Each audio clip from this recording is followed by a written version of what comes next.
Chapter 2. Roots in Religious Zealotry. It is the image Americans are comfortable with, the first Thanksgiving. Struggling pilgrims, our blessed forebears, saved by the generosity of kindly Native Americans. Two societies coexisting in harmony. If colonial Virginia was a mess, well, certainly matters were better in Massachusetts. Here are origins all can be proud of. Our children recreate the scene every November, and we watch them with pride through the lenses of our smartphones.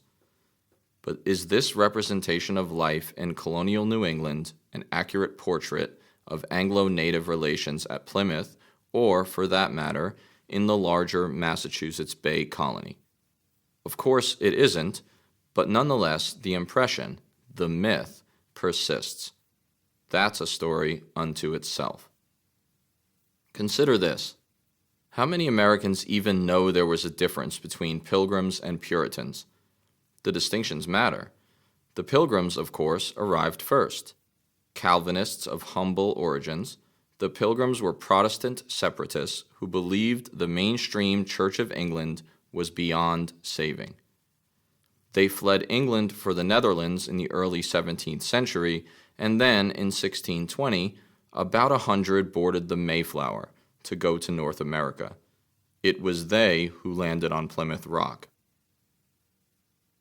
The far more numerous Puritans were also pious, dissenting Protestants, but they initially believed the Church of England could be reformed from within. They were generally wealthier, more prominent citizens. In 1630 or so, about 1,000 Puritans formed the first wave to settle the area claimed by the Massachusetts Bay Colony. They were, indeed, fleeing the persecution of King Charles I, but, unlike the Pilgrims, they received a royal charter for their colony. They hoped to found a New Jerusalem in the New World. Stark contrasts: Virginia versus New England. These weren't the gold-hungry aristocrats of colonial Virginia. The Puritans and Pilgrims came as families. They included women. The Massachusetts climate and natural population growth made for far lower mortality than that experienced at early Jamestown. Everyone was willing to work, and the productive family units made, eventually, for bountiful harvests. This was not a land of gentlemen and cash crops, as in Virginia, but of dutiful families tilling the land. The motivations and origins of the two English colonies affected the social structure of each. Differing goals set the tone from the start. Virginians sought to exploit the land, mine its resources, compete with the Spanish, and turn a quick profit. Not so the Puritans. They strove to settle, to put down roots, and thrive in an idealized community. Their middling origins combined with communal goals and resulted in familial plots with widespread land ownership, another contrast with the tobacco plantations of Jamestown.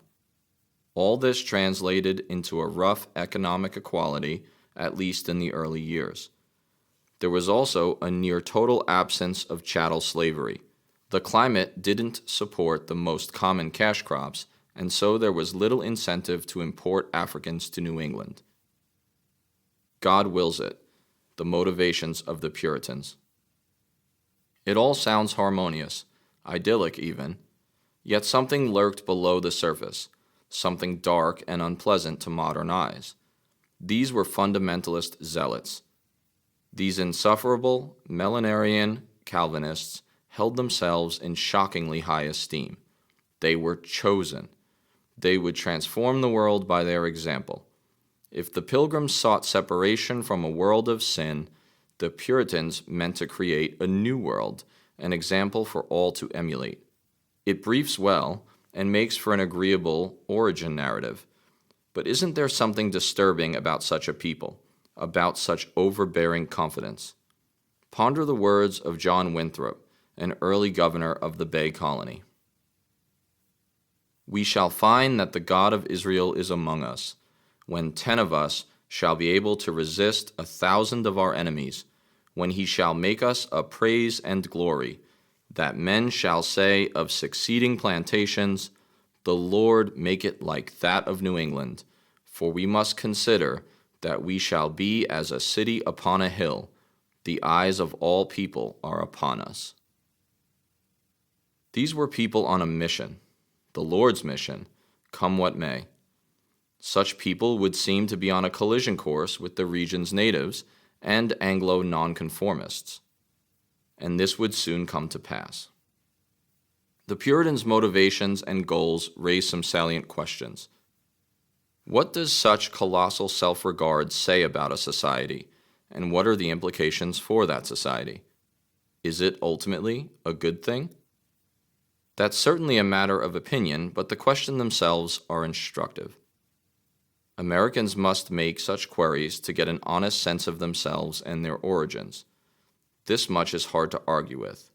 Here in Massachusetts, we find the genesis of American exceptionalism, the blessing and curse that has shadowed the United States for more than 3 centuries, driving domestic and especially foreign policy. Divergent modern political figures, from Ronald Reagan to Barack Obama, stuck carefully to an American exceptionalist script, in rhetoric if not in deed. Is this city on a hill metaphor, on the whole, a positive one? This author, at least, tends to doubt it. Perhaps we should mistrust such pride and conceit, even in their most American forms. Stifling dissent, life in colonial New England. Could you imagine living with these people, comporting with their way of life? It sounds like a nightmare. Yet we Americans hold these antecedents in high esteem. Perhaps it's natural, but this much is certain. Such veneration requires a certain degree of willful forgetting, a whitewashing of inconvenient truths about Puritan society. Sure, Massachusetts avoided the worst famines of Jamestown's early years, but life in colonial New England was far from serene. It rarely is in repressive religious societies. Remember, the Puritans constructed exactly what they said they would, a theocracy on the bay. The Massachusetts Bay Colony may indeed have more in common with modern Saudi Arabia, executing witches and sorcerers, than it does with contemporary Boston. Our ancestors were far more religious than most Americans can fathom. But there's also a problem of framing. We've omitted the uncomfortable bits to fashion an uplifting origin narrative. There were many subgroups that didn't enjoy life in early colonial Massachusetts: religious dissidents, agnostics, free thinkers, and, well, assertive women. We've all heard of the infamous Salem witch trials, but nearly 4 decades earlier, the widow Anne Higgins was executed, hanged for witchcraft, after having the audacity to complain that hired carpenters had overcharged her for a remodeling job on her house. All told, 344 citizens were accused of witchcraft in 17th century Massachusetts. 20 were executed. The accused had commonalities that are indicative of the nature of gender relations in the Bay Colony. 75% were women. Most of those women were middle-aged or older and demonstrated some degree of independence. Many were suspected of some sort of sexual impropriety. The point is that colonial New England was inhabited by zealots, conformist and oppressive fundamentalists who strictly policed the boundaries of their exalted theocracy. Forget the Thanksgiving feast. This was Islamic State on the Atlantic. If life was as idyllic as the settlers intended in Hail the Protestant Work Ethic Massachusetts Bay, then why were so many colonial heroes kicked out? Roger Williams, for example, founder of Rhode Island, promoted religious toleration and some separation of church and state, and asserted that settlers ought to buy land from the native inhabitants. His thanks? A ticket straight out of Massachusetts. Slightly less well-known was Anne Hutchinson. She had the gall to organize weekly women's meetings to discuss theology and even contemplated the concept of individual intuition as a path to salvation. She too was banished. There was simply no room for dissent in Puritan society. We must burn them. Puritan and native relations.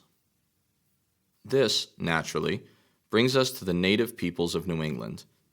If nonconformist Englishmen fared so poorly in Massachusetts, then what of the Indians? You can probably guess. Once again, as in Virginia, the Native Americans did not, or could not, wipe out the nascent colonial community, even though, initially at least, there were fewer soldiers among the settlers in Massachusetts. The explanation for the settlers surviving among the Native Americans is far more complex than the simple myth of the noble, benevolent savage. The Puritans were the beneficiaries of catastrophe, for New England native communities had recently been ravaged by infectious European diseases that spread up and down the coastline. The thinned-out native populations thus posed less of a demographic threat to Massachusetts. Far from the serene images of Thanksgiving amity, Anglo-Indian relations quickly turned from bad to worse. Land was a factor, but not the only one. A permanent settler community such as that of the Puritans would rapidly grow and require expansion, to be sure. As in Virginia, land ownership cohered with freedom. Anglo-land and Anglo-freedom, that is. Still, in New England, ideology was as much part of a stimulus for war as land, wealth, or further economic motives.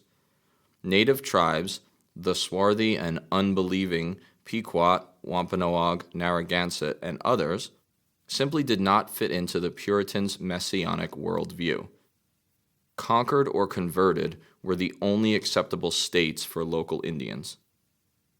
Early colonial wars in Massachusetts were as brutal and bloody as wars anywhere else on the North American continent. Here there was a direct connection between the Puritan religion and the cruelty seen in the Pequot War and King Philip's War. In the Pequot War, Massachusetts militiamen attacked a native fort at Mystic, Connecticut, and through fire and fury burned alive 400 to 700 Indians, mostly women and children. The survivors were sold as slaves. The militia relied on allied native scouts. Observing the ruthlessness of the Puritan fighting men, one native auxiliary asked Captain John Underhill, "Why should you be so furious? Should not Christians have more mercy and compassion?" Underhill's reply was as instructive as it is disturbing. "I would refer you to David, where, when a people is grown to such a height of blood and sin against God and man, sometimes the Scripture declareth, women and children must perish with their parents. Sometime the case alters, but we will not dispute it now. We had sufficient light from the Word of God for our proceeding." Should, from time to time, a tinge of doubt betray the Puritans' devout certainty, faithful zeal quickly assuaged the guilty conscience. Consider the words of another participant in the Mystic Massacre, William Bradford.